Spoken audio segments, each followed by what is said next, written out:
What do a semiconductor shortage, a war in Ukraine, and the price of your morning coffee all have in common?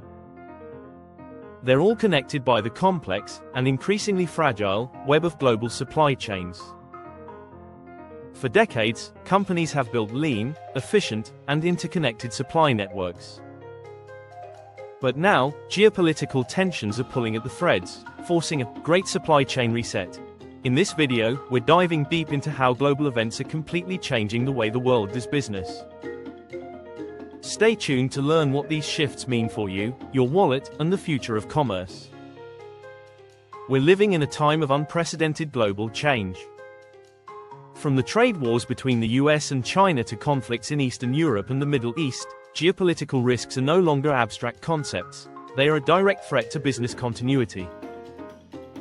The old model of just-in-time inventory, where companies minimized costs by relying on single, often distant, suppliers, is proving to be incredibly fragile. This is leading to a new era of supply chain management focused on resilience and redundancy.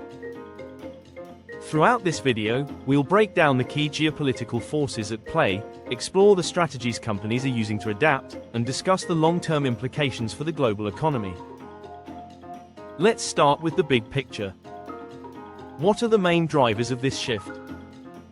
First, we have trade protectionism and nationalism. Think about the ongoing trade disputes and tariffs. These aren't just minor disagreements, they're a fundamental shift away from decades of globalization. Countries are increasingly prioritizing domestic production to secure critical goods like semiconductors, rare earth minerals, and medical supplies.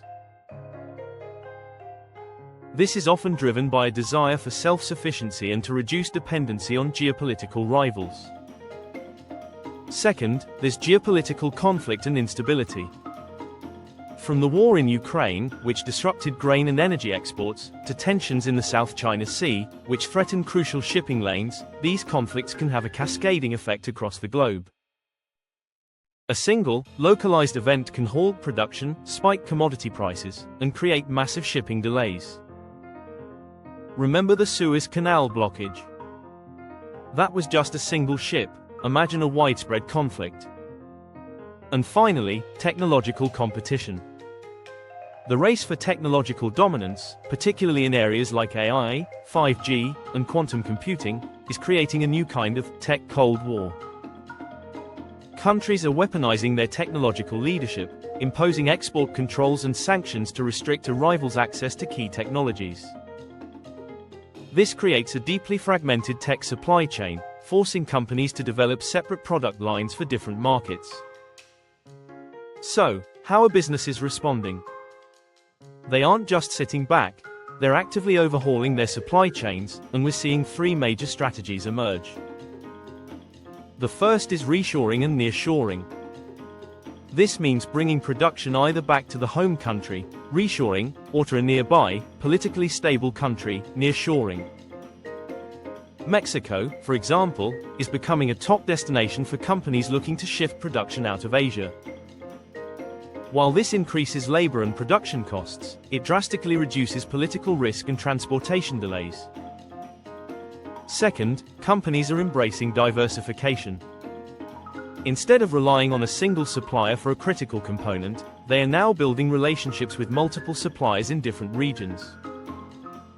This creates a safety net. If one region is hit by a natural disaster or a geopolitical event, the company can pivot to its other suppliers. And the third strategy is vertical integration. Instead of outsourcing every step of the production process, some companies are taking more control by owning and managing key parts of their supply chain. For example, some automakers are investing heavily in battery manufacturing plants to secure their own supply of electric vehicle components, rather than being vulnerable to third-party suppliers. These shifts have major implications. For consumers, this could mean higher prices. Building redundant supply chains and moving production to higher cost regions will likely lead to an increase in the cost of goods. However, it also means greater product availability and reliability. For the global economy, we could be heading toward a new era of deglobalization, or, more accurately, a more fragmented and regionalized form of trade.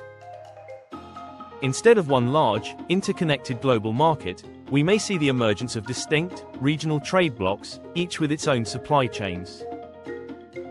This could lead to a less efficient but more resilient global economic system. This isn't a temporary trend.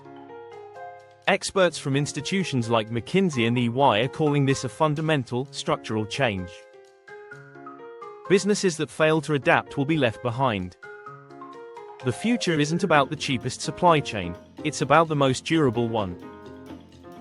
The takeaway is clear: geopolitical tensions are not just headlines, they're shaping the very foundation of our global economy.